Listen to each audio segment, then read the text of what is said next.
You mentioned the 3 C's and the D's. When I look around this room, I can see the various communities that are represented.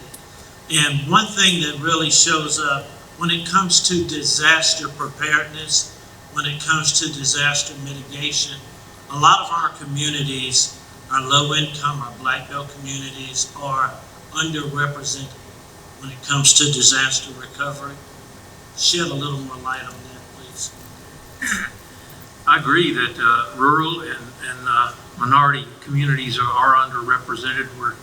That's being worked on, because clearly the money needs to go to folks in the community who are affected. For instance, with most of our physical disaster damage loans, we make those available not only to businesses, but also to nonprofit entities, homeowners, renters, because the idea is that we want to help restore the fabric of the community as quickly as possible. In some other loan programs, you have to be a business and be that small that we talked about, but we want to help reweave the fabric of the community as quickly as possible. And that's what you see the folks from the Office of Disaster Recovery and Resiliency doing.